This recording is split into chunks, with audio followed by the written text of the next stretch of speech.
दिल्ली में उपराष्ट्रपति के चुनाव को लेकर दिल्ली में हलचल तेज हो गई है। सभी पार्टी मिलके एक कॉमन कैंडिडेट को इस वाइस प्रेसिडेंट इलेक्शन में खड़ा करने का निर्णय लिया है। श्री बी सुदर्शन रेड्डी गारू उनका जाति नहीं है, उनका निर्णय ओबीसी पक्ष में है।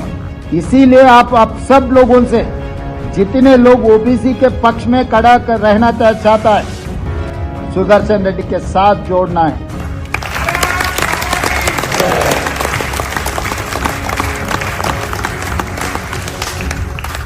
देश में पूर्व उपराष्ट्रपति जगदीप धनखड़ कहां हैं, उनकी तबीयत कैसी है, वो कितने बीमार हैं, कुछ भी अता पता नहीं।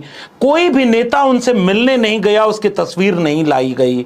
लेकिन इस चिंता को छोड़कर अब नए उपराष्ट्रपति चुने जाने की प्रक्रिया तेजी से शुरू हो चुकी है। एनडीए कुनबे ने अपनी तरफ से महाराष्ट्र के राज्यपाल और तमिलनाडु में भाजपा और आरएसएस का काम कई दशकों से करने वाले सीपी राधाकृष्णन को अपना उम्मीदवार बनाया है। तो वहीं इंडिया गठबंधन ने आंध्र प्रदेश से आने वाले सुप्रीम कोर्ट के पूर्व न्यायाधीश बी सुदर्शन रेड्डी को अपना उम्मीदवार घोषित किया है। दोनों तरफ से उम्मीदवारी दक्षिण भारत से है और दोनों उम्मीदवारी के बीच समीकरणों का खेल अब तेज हो गया है। मैंने जगदीप धनखड़ की बात की, जिन्होंने स्वास्थ्य कारणों से इस्तीफा दे दिया, लेकिन स्वास्थ्य कारणों से इस्तीफा जिसने दिया हो, उनसे एक भी न तो विपक्ष का नेता मिल पाया, सत्ता पक्ष का कोई नेता नहीं मिला। वो कहां हैं, कैसे हैं, कुछ भी देश को पता नहीं है। और जब इस पर बातचीत हो रही थी तो जम्मू कश्मीर के मुख्यमंत्री उमर अब्दुल्ला ने एक बयान दिया, जिसे लगता है कि ढेर सारे लोगों की बयान की सहमति माना जाना चाहिए। पहले तो अभी तक तो हम समझ नहीं पाए कि ये इलेक्शन हमारे ऊपर ठोसा क्यों गया। इतनी जल्दी अचानक वो वाइस प्रेसिडेंट धनखड़ साहब छोड़ के गए, और गए कहाँ? जिस दिन से छोड़ा उस दिन से नज़र नहीं आए। मैं तो क्योंकि उनके साथ थोड़ा सा मिल बैठने का मुझे मौका मिला, मैं तो ऊपर वाले से दुआ करूँगा कि वो सेहतमंद रहे, ठीक रहे। जहाँ तक इलेक्शन का सवाल है, इंडिया ब्लॉक का उम्मीदवार जो है वो जीत जाना चाहिए। वहीं दूसरी तरफ नए उपराष्ट्रपति के चुने जाने की प्रक्रिया अब तेज हो चुकी है। आज एनडीए कुनबे ने संसदीय बोर्ड की बैठक बुलाई और उस बैठक में सीपी राधाकृष्णन को, जो कि तमिलनाडु के आने वाले हैं, उनको अपना उम्मीदवार घोषित किया। प्रधानमंत्री नरेंद्र मोदी, पूरी बीजेपी और एनडीए का कुनबा उनका स्वागत करता है और साथ ही घोषणा करता है कि वो एनडीए कुनबे की तरफ से उपराष्ट्रपति पद के उम्मीदवार होंगे। कौन है CP Radhakrishnan? CP Radhakrishnan Bharatiya Janata party के नेता हैं। वो 2 बार सांसद रह चुके हैं और फिलहाल महाराष्ट्र के राज्यपाल हैं। चेल्लापंडियन राधाकृष्णन 4 मार्च 1957 को तमिलनाडु के कोयंबटूर में जन्मे और भाजपा से शुरुआती दिनों से जुड़े रहे। 1998 और 1999 में कोयंबटूर से 2 बार के लोकसभा सांसद चुने गए। 1998 के कोयंबटूर बम धमाके के बाद चर्चित हुए, जब भाजपा आरएसएस कार्यकर्ताओं को एकजुट करने और सुरक्षा मुद्दों को उठाने का नेतृत्व किया और लंबे समय तक तमिलनाडु में बीजेपी के अध्यक्ष बने रहे। संघ के विचारधारा से गहरे तौर पर प्रभावित हुए। वर्तमान में 2021 से अब तक झारखंड के राज्यपाल हैं। पहले तेलंगाना और आंध्र प्रदेश के राज्यपाल का प्रभार भी मिला था। वहीं दूसरे उम्मीदवार बी सुदर्शन रेड्डी हैं, जो 8 जुलाई 1948 को तेलंगाना, जो तब आंध्र प्रदेश था, उसके महबूबनगर जिले में पैदा हुए। उस्मानिया विश्वविद्यालय से कानून की पढ़ाई करने के बाद वकालत की दुनिया में गए। 1969 से आंध्र प्रदेश उच्च न्यायालय में वकालत शुरू की। सन 2002 में आंध्र प्रदेश हाई कोर्ट के न्यायाधीश बने। 2007 में सुप्रीम कोर्ट के जज बने और 2011 में इस पद पर रिटायर हुए। न्यायपालिका की स्वतंत्रता और पारदर्शिता के पक्षधर रहे। इन्होंने कई ऐसे ऐतिहासिक फैसला दिया और जैसे खनन घोटाला, जनहित और पर्यावरण से जुड़े मुद्दों पर सख्त राय, न्यायपालिका की आंतरिक पारदर्शिता और न्याय तक आसान पहुंच। निर्भीक और स्वतंत्र न्यायाधीश के तौर पर इनकी ख्याति रही है।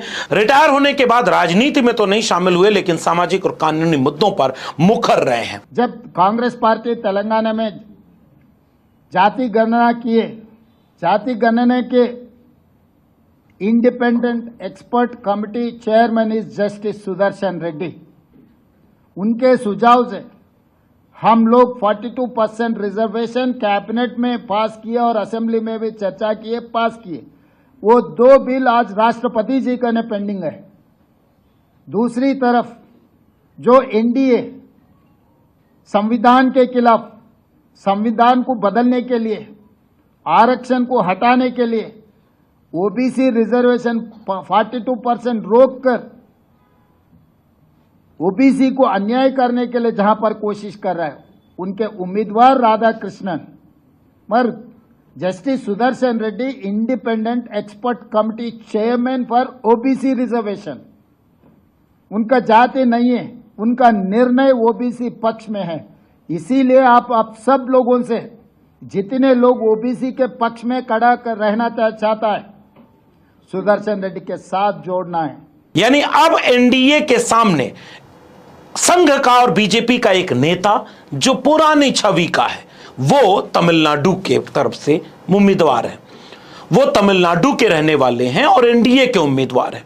वहीं इंडिया गठबंधन ने आंध्र प्रदेश, तेलंगाना, वहां के एक ऐसे व्यक्ति को जिसकी छवि संघ विचारक की नहीं है, जिसकी छवि एक अच्छे रेडिकल और स्टैंड लेने वाले एक ऐसे शख्स की है जिसने लगातार अपने काम से अपनी पहचान बनाई है, सौम्य सहज व्यक्तित्व।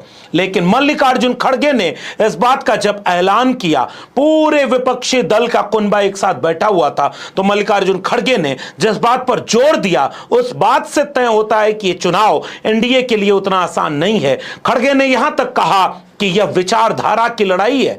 एक तरफ आरएसएस, एक तरफ आरएसएस के न मानने वाले लोग, उन्होंने इस विचारधारा की लड़ाई का आधार बनाकर इस चुनाव को गंभीर कर दिया। हम सभी पार्टी मिलके एक कॉमन कैंडिडेट को इस वाइस प्रेसिडेंट इलेक्शन में खड़ा करने का निर्णय लिया है और वो निर्णय यूनानिमसली हमने किया है।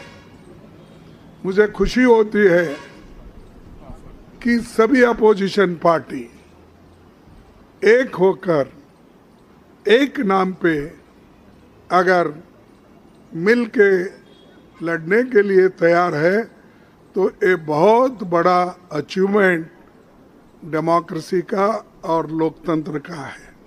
तमाम विपक्षी दलों ने एकजुट होकर के जब यह समीकरण बिठाया है, तो एनडीए जहां यह सोचता है कि तमिलनाडु से आने वाले एनडीए के उम्मीदवार को डीएमके क्या मदद करेगी, अगर डीएमके तमिलनाडु से आने वाले उपराष्ट्रपति उम्मीदवार एनडीए के उनके साथ नहीं जाती है तो प्रदेश के स्तर पर उसको मुश्किल होगी।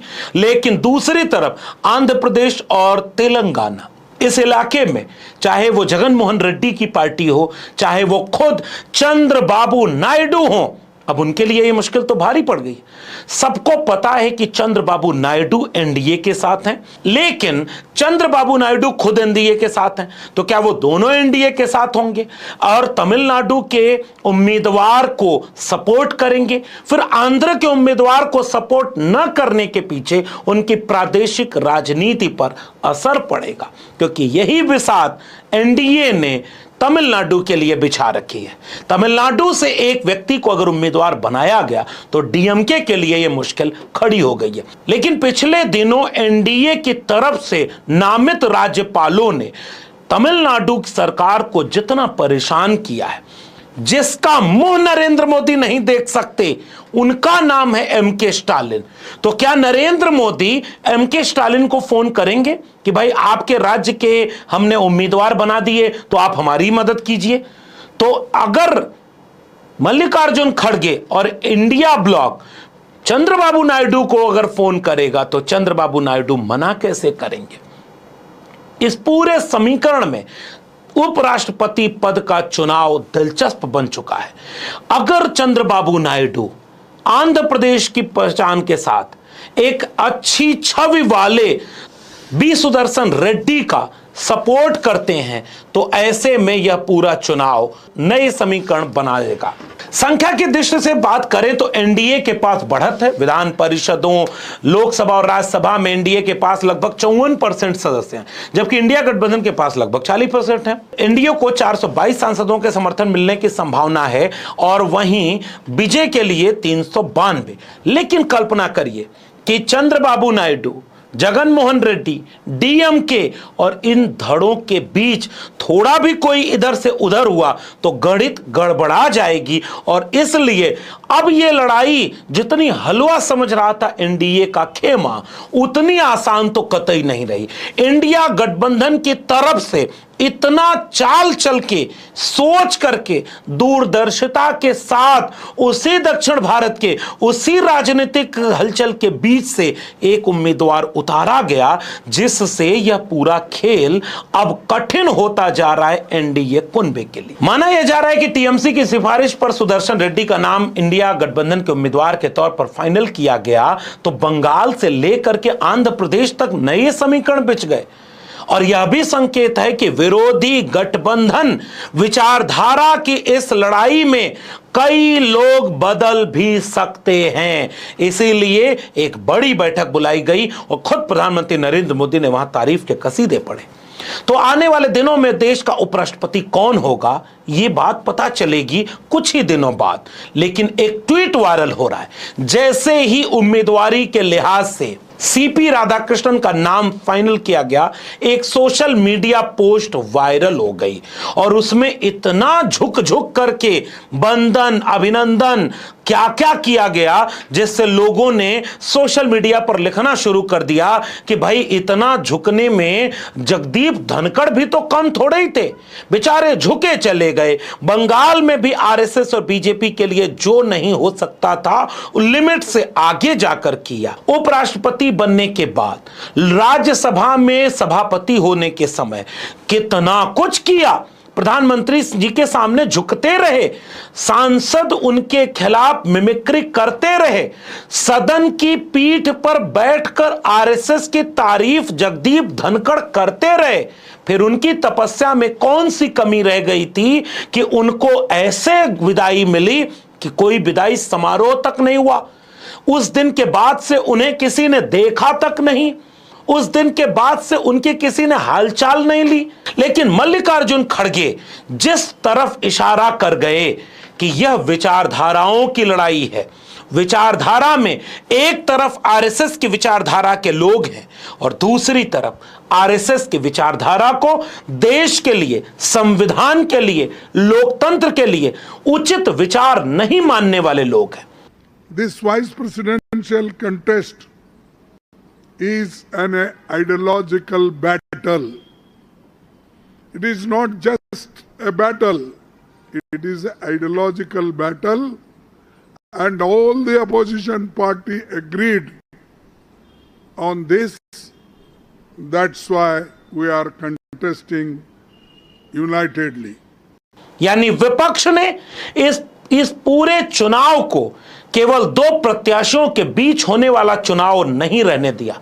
विपक्ष ने इस तीर के साथ केवल संख्या के गुणा भाग और तराजू में किधर इंडिया गठबंधन के सांसद ज्यादा हैं, किधर एनडीए के सांसद ज्यादा हैं, इतना आसान चुनाव भी इसे नहीं रहने दिया। अब देखना दिलचस्प होगा कि थोड़ी भी अंतरात्मा की बात, राज्य की पहचान की बात, अपनी अस्मिता की बात किसके किसके दिल में जागती है और अंत में किसका वोट किसको मिलता है। मौजूदा परिस्थितियों की बात करें तो एनडीए गठबंधन अपने उम्मीदवार को आसानी से जिता सकता है, लेकिन ये राजनीति है और कभी भी कोई भी उस तराजू से इस तराजू वोट डालने के लिए तो आ सकता है। और जब उम्मीदवार को घोषित करने के समय विपक्षी गठबंधन ये कह दे कि ये विचारधाराओं की लड़ाई है, तो हो सकता है कि विचारधारा की लड़ाई में कुछ हेर फेर आने वाले वक्त में देखने को मिले। आपकी इस पर क्या प्रतिक्रिया नीचे कमेंट बॉक्स में जरूर बताइएगा। इस वीडियो में इतना ही, लेकिन अब तक मेरे चैनल को सब्सक्राइब नहीं किया तो जाते थे चैनल को सब्सक्राइब करना मत भूलिए। बेल आइकॉन यानी घंटी की बटन दबाएंगे तो अगली वीडियो की सूचना मिलेगी, ज्वाइन करेंगे तो हमें ताकत और हिम्मत मिलेगी। अगर आप इस वीडियो को ट्विटर, एक्स या फेसबुक पर देख रहे हैं तो हमें फॉलो करना मत भूलिए। फिर मिलेंगे, तब तक के लिए